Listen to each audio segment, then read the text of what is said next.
ಮಿತ್ರರೇ ನಮಸ್ಕಾರ. ಮಿತ್ರರೇ, ಪಾಕಿಸ್ತಾನದಿಂದ ಕಳೆದ 3 ದಿನಗಳಲ್ಲಿ ಒಂದು ಸುದ್ದಿ ಬರ್ತಾ ಇತ್ತು. ಪಾಕಿಸ್ತಾನದ CDF ಆಗಿ ಆಸಿಂ ಮುನೀರ್ ಅಧಿಕಾರವನ್ನು ವಹಿಸಿಕೊಂಡಿದ್ದಾನೆ ಅಂತ. ಆದರೆ ಈಗ ಸುದ್ದಿ ಬರ್ತಾ ಇದೆ, ಆಸಿಂ ಮುನೀರ್ಗೆ ಅಧಿಕಾರ ಸಿಕ್ಕಿಲ್ಲ, ಆತ ನಿವೃತ್ತಿ ಆಗಿದ್ದಾನೆ. ಆತನಿಗೆ ಅಧಿಕಾರ ಕೊಡಬೇಕಾದಂತಹ ಪಾಕಿಸ್ತಾನದ ಪ್ರಧಾನಿ ಶಹಬಾಜ್ ಶರೀಫ್ ಮಿಸ್ಸಿಂಗ್ ಆಗಿದ್ದಾರೆ. ಅವರು ಪಾಕಿಸ್ತಾನದಲ್ಲೇ ಇಲ್ಲ. ಪಾಕಿಸ್ತಾನದ ಸರ್ಕಾರ ಮತ್ತು ಸೇನೆಯ ನಡುವೆ ಒಂದು ಕೋಲ್ಡ್ ವಾರ್ ಶುರುವಾಗಿದೆ ಎನ್ನುವಂಥ ಸುದ್ದಿ ಹೊರಬಿದ್ದಿದೆ. ಮಿತ್ರರೇ, ಈ ಸುದ್ದಿಯ ಸತ್ಯಾಸತ್ಯತೆಯನ್ನು ನೋಡೋದಾದರೆ ನಿಜಕ್ಕೂ ಕೂಡ ಆಸಿಂ ಮುನೀರ್ಗೆ ಅಧಿಕಾರ ಸಿಕ್ಕಿಲ್ಲ. ಅಧಿಕೃತವಾಗಿ ಆತ ರಿಟೈರ್ಡ್ ಆಗಿದ್ದಾನೆ. ಶಹಬಾಜ್ ಶರೀಫ್ ಕೂಡ ಪಾಕಿಸ್ತಾನದಲ್ಲಿ ಇಲ್ಲ. ಇದೆಲ್ಲವೂ ಕೂಡ ಸತ್ಯ. ಹಾಗಾದರೆ ಯಾಕೆ ಹೀಗಾಗಿದೆ? ಪಾಕಿಸ್ತಾನದಲ್ಲಿ ಪ್ರಧಾನಿ ಶಹಬಾಜ್ ಶರೀಫ್ ಯಾಕೋಸ್ಕರವಾಗಿ ದೇಶ ಬಿಟ್ಟು ಹೋಗಿದ್ದಾರೆ? ಹಾಗಾದರೆ ಆಸಿಂ ಮುನೀರ್ ಕತೆ ಮುಗಿದು ಹೋಗ್ಬಿಡ್ತಾ? ಇದೆಲ್ಲವುದನ್ನು ಈ ವಿಡಿಯೋದಲ್ಲಿ ನಿಮಗೆ ಡೀಟೇಲ್ ಆಗಿ ಹೇಳ್ತೀನಿ. ಬಹಳ ಇಂಟ್ರೆಸ್ಟಿಂಗ್ ವಿಚಾರ. ಪಾಕಿಸ್ತಾನದಲ್ಲಿ ಬಹಳ ದೊಡ್ಡ ಬೆಳವಣಿಗೆ ಕೂಡ ಆಗೋದಕ್ಕಿದೆ. ಸ್ವಲ್ಪ ವಿವರಿಸಿ ಹೇಳ್ತೀನಿ, ನೀವು ಈ ವಿಡಿಯೋನ ಕೊನೆವರೆಗೂ ಮಿಸ್ ಮಾಡದೆ ನೋಡಿ. ಮಿತ್ರರೇ, ಒಂದು ದೇಶಕ್ಕೆ ಬಹಳ ಗಟ್ಟಿಯಾದಂತಹ ಸಂವಿಧಾನ ಎಷ್ಟು ಮುಖ್ಯ ಅನ್ನೋದಕ್ಕೆ ಪಾಕಿಸ್ತಾನ ಬೆಸ್ಟ್ ಎಕ್ಸಾಂಪಲ್. ಭಾರತದಲ್ಲಿ ಕೂತ್ಕೊಂಡು ನಾವು ಯೋಚನೆ ಮಾಡಿದಾಗ ನಮಗೆ ಪ್ರತಿಯೊಂದು ಕೂಡ ನಗು ಬರುತ್ತೆ. ಯಾಕೆಂತಂದರೆ ನಮ್ಮ ಸಂವಿಧಾನ ಅಷ್ಟು ಗಟ್ಟಿಯಾಗಿದೆ. ಭಾರತದಲ್ಲಿ ಏನೇ ನಡೆದರೂ ಕೂಡ ಸಂವಿಧಾನಾತ್ಮಕವಾಗಿ ನಡೆಯುತ್ತೆ. ಸರ್ಕಾರ ಸಂವಿಧಾನದಲ್ಲಿರುವಂತಹ ಕೆಲವೊಂದಷ್ಟು ಅವಕಾಶಗಳನ್ನು ಬಳಸ್ಕೊಂಡು ನಿರ್ಧಾರಗಳನ್ನು ಕೈಗೊಂಡಾಗಲೇ ನಮ್ಮ ದೇಶದಲ್ಲಿ ವಿವಾದ ಆಗತ್ತೆ. ಅಷ್ಟು ಗಟ್ಟಿಯಾದಂತಹ ಸಂವಿಧಾನ ನಮ್ಮದು. ಆದರೆ ಪಾಕಿಸ್ತಾನದಲ್ಲಿ ಹೀಗಿಲ್ಲ. ಅಲ್ಲಿ ಸಂವಿಧಾನಕ್ಕೆ ಅರ್ಥವೇ ಇಲ್ಲ. ನಿಮಗೆಲ್ಲ ಗೊತ್ತೇ ಇದೆ, ಪಾಕಿಸ್ತಾನದ ಸಂವಿಧಾನಕ್ಕೆ ಇತ್ತೀಚೆಗೆ 27ನೇ ತಿದ್ದುಪಡಿಯನ್ನು ತರಲಾಗಿತ್ತು. ಯಾಕೋಸ್ಕರವಾಗಿ ಆ ತಿದ್ದುಪಡಿಯನ್ನು ತರಲಾಗಿತ್ತು ಕೇಳಿದ್ರೆ, CDF ಹುದ್ದೆಯನ್ನು ಕ್ರಿಯೇಟ್ ಮಾಡೋದಕ್ಕೆ. ಅಂದರೆ ಪಾಕಿಸ್ತಾನದಲ್ಲಿ 3 ಸೇನೆಗಳಿದಾವಲ್ಲ, ಭೂಸೇನೆ, ನೌಕಾಸೇನೆ, ವಾಯುಸೇನೆ.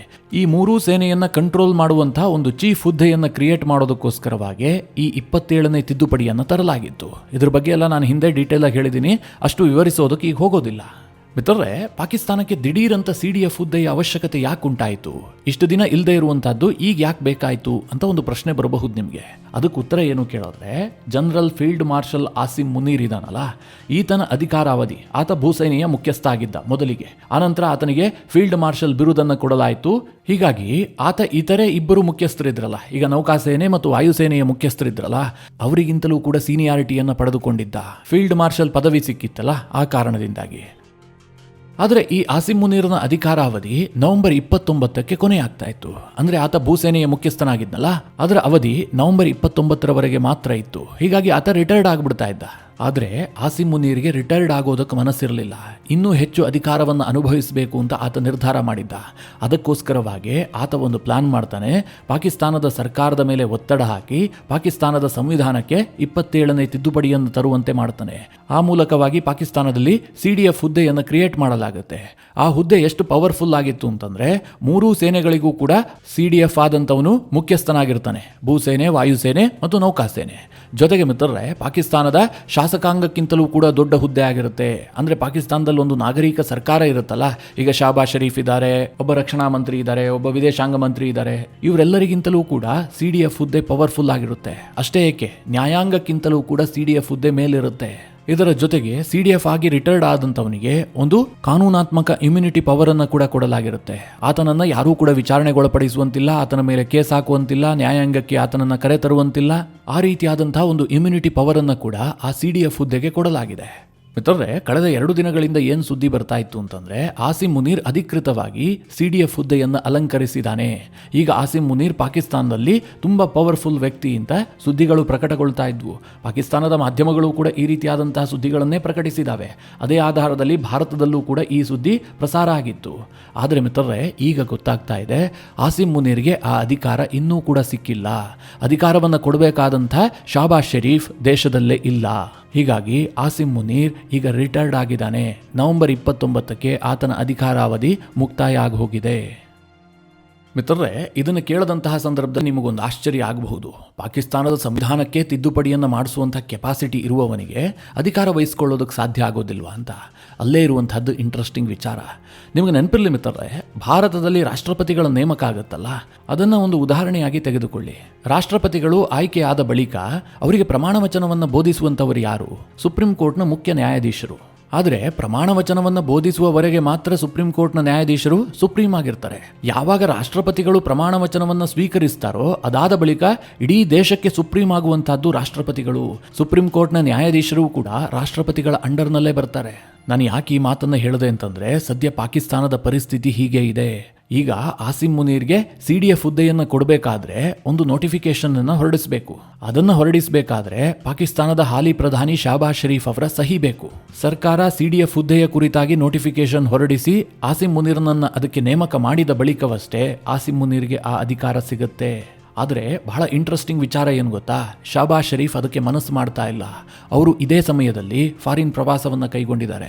ಮೊದಲಿಗೆ ಅವರು ಬಹರೈನ್ ಪ್ರವಾಸವನ್ನು ಕೈಗೊಂಡಿದ್ರು. ಈಗ ಬಹರೈನ್ನಿಂದ ನೇರವಾಗಿ UK ಪ್ರವಾಸವನ್ನು ಕೈಗೊಂಡಿದ್ದಾರೆ. ಮಾಧ್ಯಮಗಳು ಯಾವ ರೀತಿಯಾಗಿ ವಿಶ್ಲೇಷಣೆ ಮಾಡ್ತಾ ಇದ್ದಾವೆ ಅಂತಂದರೆ, ಶಹಬಾಜ್ ಶರೀಫ್ಗೆ ಈ ಎಲ್ಲ ವಿಚಾರಗಳು ಗೊತ್ತಿದ್ದೇ ಬೇಕು ಅಂತಲೇ ಅವರು ವಿದೇಶಿ ಪ್ರವಾಸವನ್ನು ಇದೇ ಸಂದರ್ಭದಲ್ಲಿ ಕೈಗೊಂಡಿದ್ದಾರೆ. ಸರ್ಕಾರ ಮತ್ತು ಮುನೀರನ ನಡುವೆ ಸಂಘರ್ಷ ಏರ್ಪಟ್ಟಿದೆ. ಬ್ಯಾಕ್ ಡೋರ್ನಲ್ಲಿ ಕೆಲವೊಂದಷ್ಟು ನೆಗೋಸಿಯೇಷನ್ ನಡೀತಾ ಇದೆ ಅಂತ ಮಾಧ್ಯಮಗಳು ವರದಿ ಮಾಡ್ತಾ ಇದ್ದಾವೆ. ಇದನ್ನು ಕೇಳಿದ್ರೆ ಸ್ವಲ್ಪ ಆಶ್ಚರ್ಯ ಆಗುತ್ತೆ. ಹೌದಾ, ಶಹಬಾಜ್ ಶರೀಫ್ ಇಷ್ಟೆಲ್ಲ ಧೈರ್ಯ ಮಾಡಿದ್ರ ಅಂತ. ಇಲ್ಲಿ ಮಿತ್ರರೇ, ಕೇವಲ ಶಹಬಾಜ್ ಶರೀಫ್ ಮಾತ್ರ ಅಲ್ಲ, ಆಸಿಂ ಮುನೀರ್ನ ವಿರುದ್ಧವಾಗಿ ಪಾಕಿಸ್ತಾನದ ಸೇನೆಯೂ ಕೂಡ ಇದೆ. ಈಗ ಆಸಿಂ ಮುನೀರ್ಗೆ CDF ಹುದ್ದೆಯನ್ನು ಕೊಡೋದಕ್ಕೆ ಇಡೀ ಪಾಕಿಸ್ತಾನದ ಸೇನೆಯಲ್ಲಿ ಸಹಮತವೇನೂ ಇಲ್ಲ. ಈತ ಸರ್ವಾಧಿಕಾರಿ ಆಗೋದಕ್ಕೆ ಈ ಪ್ರಯತ್ನ ಮಾಡ್ತಾ ಇದ್ದಾನೆ ಅಂತ ಸೇನೆಗೂ ಕೂಡ ಸ್ಪಷ್ಟವಾಗಿ ಗೊತ್ತಿದೆ. ಈಗ ಸೇನೆಯಲ್ಲಿ ಸಾಕಷ್ಟು ಜನರಲ್ಗಳಿರ್ತಾರೆ. ಕೇವಲ ಆಸಿಂ ಮುನೀರ್ ಒಬ್ಬನೇ ಜನರಲ್ ಅಲ್ಲ, ಆತನಿಗೆ ಉನ್ನತವಾದಂತಹ ಹುದ್ದೆ ಸಿಕ್ಕಿರುತ್ತೆ ಅಷ್ಟೇ. ಅದೇ ರ್ಯಾಂಕ್ನ ಆಫೀಸರ್ಗಳು ಜೊತೆಗೆ ಅಷ್ಟೇ ಸೀನಿಯಾರಿಟಿ ಹೊಂದಿರುವಂತಹ ಅಧಿಕಾರಿಗಳು ಕೂಡ ಇರ್ತಾರೆ. ಅದು ನೇವಿಯಲ್ಲಿರಬಹುದು, ಏರ್ಫೋರ್ಸ್ನಲ್ಲಿರಬಹುದು ಅಥವಾ ಭೂಸೇನೆಯಲ್ಲಿರಬಹುದು. ಅವರೆಲ್ಲರೂ ಕೂಡ ಆಸಿಂ ಮುನೀರ್ಗೆ ಇಂತಹ ಸುಪ್ರೀಂ ಅಧಿಕಾರ ಸಿಗುವಂತಹದ್ರ ಬಗ್ಗೆ ಆಕ್ಷೇಪಣೆಯನ್ನು ಹೊಂದಿದ್ದಾರೆ. ಯಾಕೆ ಅಂತಂದರೆ, ಆಸಿಂ ಮುನೀರ್ಗೆ CDF ಹುದ್ದೆ ಸಿಕ್ಕಿದ್ದೇ ಆದರೆ ಮುಂದಿನ 5 ವರ್ಷಗಳ ಕಾಲ ಆತ ಅದೇ ಅಧಿಕಾರವನ್ನು ಅನುಭವಿಸ್ತಾನೆ. ಆತನನ್ನು ಅಧಿಕಾರದಿಂದ ಇಳಿಸೋದಕ್ಕೆ ಯಾರಿಗೂ ಸಾಧ್ಯ ಇಲ್ಲ. ಹೀಗಾಗಿ ಪಾಕಿಸ್ತಾನದ ಸೇನೆಯ ಇತರ ಜನರಲ್ಗಳಿಗೆ ಇದರ ಬಗ್ಗೆ ಆಕ್ಷೇಪಣೆಗಳಿದ್ದಾವೆ. ಅವರು ಸರ್ಕಾರಕ್ಕೆ ಹೇಳ್ತಾ ಇದ್ದಾರೆ, ಇಂತಹ ಹುದ್ದೆಯ ಅವಶ್ಯಕತೆ ಇಲ್ಲ, ಆಸಿಂ ಮುನೀರ್ಗೆ ಈ ಅಧಿಕಾರ ಕೊಡೋದು ಬೇಡ ಅಂತ. ಇನ್ನೊಂದು ಕಡೆಯಲ್ಲಿ ಆಸಿಂ ಮುನೀರ್ ವಿಪರೀತವಾದಂತಹ ಒತ್ತಡ ಕ್ರಿಯೇಟ್ ಮಾಡ್ತಾ ಇದ್ದಾನೆ. ಈ ಒಂದು ಗೊಂದಲದಲ್ಲಿ ಸರ್ಕಾರಕ್ಕೂ ಕೂಡ ಆಸಿಂ ಮುನೀರ್ಗೆ ಈ ಹುದ್ದೆಯನ್ನು ಕೊಡೋದು ಬೇಕಾಗಿಲ್ಲ. ಒಮ್ಮೆ ಶಹಬಾಜ್ ಶರೀಫ್ ಆ ನೋಟಿಫಿಕೇಶನ್ಗೆ ಸಹಿ ಹಾಕಿದ್ರೆ ಸೇಮ್ ಭಸ್ಮಾಸುರನ ಕಥೆಯೇ ಆಗತ್ತೆ. ಈಶ್ವರ ವರ ಕೊಡೋದಕ್ಕಷ್ಟೇ ಮಾತ್ರ ಬೇಕು. ವರ ಕೊಟ್ಟ ಮೇಲೆ ಈಶ್ವರನನ್ನೇ ಮುಗಿಸೋದಕ್ಕೆ ಭಸ್ಮಾಸುರ ಹೊರಟಿದ್ದ.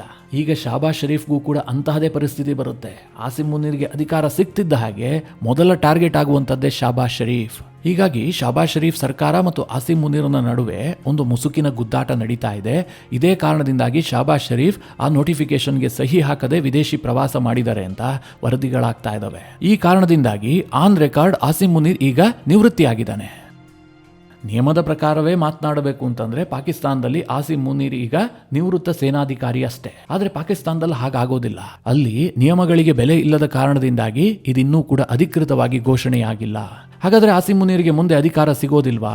ಶಹಬಾಜ್ ಶರೀಫ್ ಸರ್ಕಾರ ಆಸಿಂ ಮುನೀರ್ನನ್ನ ಅಧಿಕಾರದಿಂದ ದೂರ ಇಡುತ್ತಾ ಕೇಳಿದ್ರೆ ಆ ಚಾನ್ಸಸ್ ಬಹಳ ಕಡಿಮೆ ಇದೆ.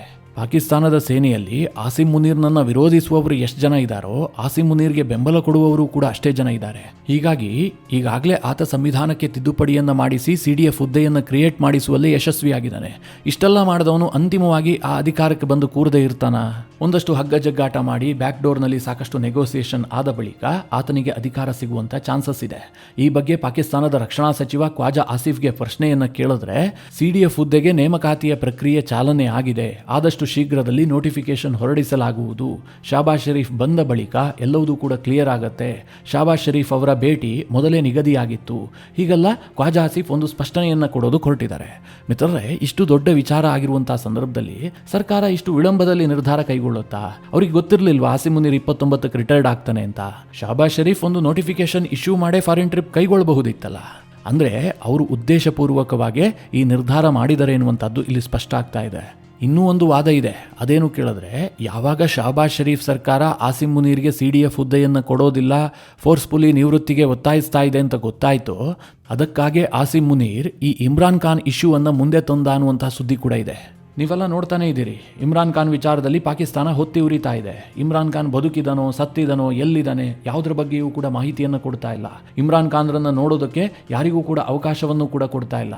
ಅಂದರೆ ಅನಗತ್ಯವಾಗಿ ಒಂದು ಗೊಂದಲವನ್ನು ಕ್ರಿಯೇಟ್ ಮಾಡಿ ಪಾಕಿಸ್ತಾನದಲ್ಲಿ ಒಂದು ನಾಗರಿಕ ದಂಗೆ ಆಗುವಂತೆ ಸೇನೆ ನೋಡ್ಕೊಳ್ತಾ ಇದೆಯಾ? ಈ ಪ್ರಶ್ನೆ ಮೂಡ್ತಾ ಇದೆ. ಕೆಲವರು ಹೇಳ್ತಾ ಇದ್ದಾರೆ ಇದು ಶಾಬಾಜ್ ಶರೀಫ್ ಸರ್ಕಾರಕ್ಕೆ ಬೆದರಿಕೆ ಹಾಕೋದಕ್ಕೋಸ್ಕರವಾಗಿಯೇ ಆಸಿಮ್ ಮುನೀರ್ ಈ ಕೆಲಸ ಮಾಡ್ತಾ ಇದ್ದಾನೆ ಅಂತ. ಅಂದ್ರೆ ಇಮ್ರಾನ್ ಖಾನ್ ಇಲ್ಲ ಅನ್ನುವಂತ ಸುದ್ದಿ ಗೊತ್ತಾಗ್ತಿದ್ದ ಹಾಗೆ ಜನ ಬೀದಿಗಿಳಿತಾರೆ, ಅವರ ಬೆಂಬಲಿಗರು ದಾಂಧಲೆ ಎಬ್ಬಿಸ್ತಾರೆ, ಒಂದು ದೊಡ್ಡ ಅರಾಜಕತೆ ನಿರ್ಮಾಣ ಆಗತ್ತೆ, ಸೇನೆ ಅಧಿಕಾರವನ್ನ ಟೇಕ್ ಓವರ್ ಮಾಡಬಹುದು, ಆಸಿಮ್ ಮುನೀರ್ನ ನಿವೃತ್ತಿಯ ಬಗ್ಗೆ ಚರ್ಚೆಯೇ ಆಗೋದಿಲ್ಲ. ಹೀಗಾಗಿ ಈ ಇಮ್ರಾನ್ ಖಾನ್ ಇಶ್ಯೂ ಇದೆಯಲ್ಲ, ಇದರ ಸೂತ್ರಧಾರಿ ಈ ಫ್ರಾಡ್ ಮಾರ್ಷಲ್ ಆಸಿಮ್ ಮುನೀರೇ ಅನ್ನುವಂಥದ್ದು ಕೆಲವರ ವಾದ. ಮಿತ್ರರೇ, ಒಟ್ಟಾರೆಯಾಗಿ ಪಾಕಿಸ್ತಾನದ ಈ ದುರಂತ ಇತಿಹಾಸವನ್ನ ನೋಡಿದ್ರೆ ಬಹಳ ನಗು ಬರುತ್ತೆ. ಯಾಕೆ ಕೇಳಿದ್ರೆ 1947ರಲ್ಲಿ ಭಾರತದಿಂದ ಪಾಕಿಸ್ತಾನ ಬೇರೆ ಆಯ್ತಲ್ಲ, ಅವರೊಂದು ಸ್ವತಂತ್ರ ದೇಶವನ್ನ ಕಟ್ಟಿಕೊಂಡ್ರಲ್ಲ, ಅದಾದ ಬಳಿಕ ಇಲ್ಲಿಯವರೆಗೂ ಕೂಡ ಒಬ್ಬನೇ ಒಬ್ಬ ಪ್ರಧಾನಿ ತನ್ನ ಅವಧಿಯನ್ನ ಪೂರೈಸೋದಕ್ಕೆ ಸಾಧ್ಯ ಆಗಿಲ್ಲ. ಅಂದ್ರೆ ಪಾಕಿಸ್ತಾನದಲ್ಲೂ ಕೂಡ ಪ್ರಧಾನಿಯ ಅಧಿಕಾರಾವಧಿ 5 ವರ್ಷಗಳಾಗಿರುತ್ತೆ. ಇದುವರೆಗೂ ಕೂಡ ಒಬ್ಬ ಆ 5 ವರ್ಷವನ್ನು ಪೂರೈಸಿಲ್ಲ. ಅದೇ ಭಾರತವನ್ನು ತೆಗೆದುಕೊಳ್ಳಿ, ನೆಹರು 3 ಟರ್ಮ್ಗೆ ಪ್ರಧಾನಿಯಾಗಿದ್ರು, ಇಂದಿರಾ ಗಾಂಧಿ 3 ಟರ್ಮ್ಗೆ ಪ್ರಧಾನಿಯಾಗಿದ್ರು, ವಾಜಪೇಯಿ 6 ವರ್ಷ ಪ್ರಧಾನಿಯಾಗಿದ್ರು, ಮನಮೋಹನ್ ಸಿಂಗ್ 10 ವರ್ಷ 2 ಟರ್ಮ್ ಪೂರೈಸಿದ್ದಾರೆ. ಈಗ ನರೇಂದ್ರ ಮೋದಿ ಅವರು 3ನೇ ಟರ್ಮ್ಗೆ ಪ್ರಧಾನಿಯಾಗಿ ಕಂಟಿನ್ಯೂ ಆಗ್ತಾ ಇದ್ದಾರೆ. ಆದರೆ ಪಕ್ಕದ ಪಾಕಿಸ್ತಾನದಲ್ಲಿ ಒಬ್ಬನೇ ಒಬ್ಬ ವ್ಯಕ್ತಿಗೆ 5 ವರ್ಷ ಕಂಟಿನ್ಯೂ ಮಾಡೋದಕ್ಕಾಗಿಲ್ಲ. ಅಂತಹ ಪರಿಸ್ಥಿತಿಯನ್ನ ಅಲ್ಲಿ ಸೇನೆ ತಂದಿಟ್ಟಿದೆ. ಇಷ್ಟು ಮಾತ್ರ ಅಲ್ಲ ಮಿತ್ರರೇ, ಸ್ವತಂತ್ರಗೊಂಡಂತಹ ಇಷ್ಟು ವರ್ಷದಲ್ಲಿ ಬರೋಬ್ಬರಿ 38 ವರ್ಷಗಳ ಕಾಲ ಪಾಕಿಸ್ತಾನವನ್ನ ನೇರವಾಗಿ ಸೇನೆ ಆಡಳಿತ ನಡೆಸಿದೆ. ಅಂದ್ರೆ ಸೇನಾ ಸರ್ವಾಧಿಕಾರಿಗಳು ಆಡಳಿತ ನಡೆಸಿದ್ದಾರೆ. ಈಗ ಮತ್ತೊಮ್ಮೆ ಆಸಿಮ್ ಮುನೀರ್ನ ಕೈಗೆ ಪೂರ್ಣ ಅಧಿಕಾರ ಹೋಗುವಂತ ಸಾಧ್ಯತೆಗಳು ಕಂಡು ಬರ್ತಾ ಇದೆ. ಇದೇ ಕಾರಣದಿಂದಾಗಿ ಅಲ್ಲಿನ ಪ್ರಜಾಪ್ರಭುತ್ವ ವ್ಯವಸ್ಥೆ ಮತ್ತು ಸೇನೆಯ ನಡುವೆ ಒಂದು ತಿಕ್ಕಾಟ ಏರ್ಪಟ್ಟಿದೆ. ಇದನ್ನೆಲ್ಲ ಕೇಳದಂತಹ ಸಂದರ್ಭದಲ್ಲಿ ನಿಮಗೆ ಒಂದು ಪ್ರಶ್ನೆ ಬರಬಹುದು, ಅಂತಿಮವಾಗಿ ಗೆಲುವು ಯಾರದ್ದಾಗತ್ತೆ? ಶಾಬಾಜ್ ಶರೀಫ್ ರದ್ದಾಗತ್ತಾ ಅಥವಾ ಆಸಿಮ್ ಮುನೀರ್ನದ್ದಾಗತ್ತಾ ಕೇಳಿದ್ರೆ 100ಕ್ಕೆ 100ರಷ್ಟು ಆಸಿಮ್ ಮುನೀರೇ ಗೆಲ್ತಾನೆ. ಆತ CDF ಆಗೋದನ್ನು ತಪ್ಪಿಸೋದಕ್ಕೆ ಬಹುತೇಕ ಸಾಧ್ಯವೇ ಇಲ್ಲ. ಆದರೆ ಒಂದಷ್ಟು ಇಂಟ್ರೆಸ್ಟಿಂಗ್ ಬೆಳವಣಿಗೆಗಳು ಆಗುವಂಥ ಸಾಧ್ಯತೆಗಳು ಕೂಡ ಇದ್ದಾವೆ. ಹಾಗೇನಾದರೂ ಆಗಿದ್ದೇ ಆದರೆ ಮುಂದೆ ನಾನು ನಿಮಗೆ ವಿಡಿಯೋ ಮಾಡಿ ತಿಳಿಸ್ತೀನಿ. ಈ ಎಲ್ಲ ವಿಚಾರಗಳ ಕುರಿತಾಗಿ ನಿಮ್ಮ ಅನಿಸಿಕೆ ಅಭಿಪ್ರಾಯಗಳೇನು ಕಮೆಂಟ್ ಮಾಡುವ ಮೂಲಕ ನಮಗೆ ತಿಳಿಸಿ.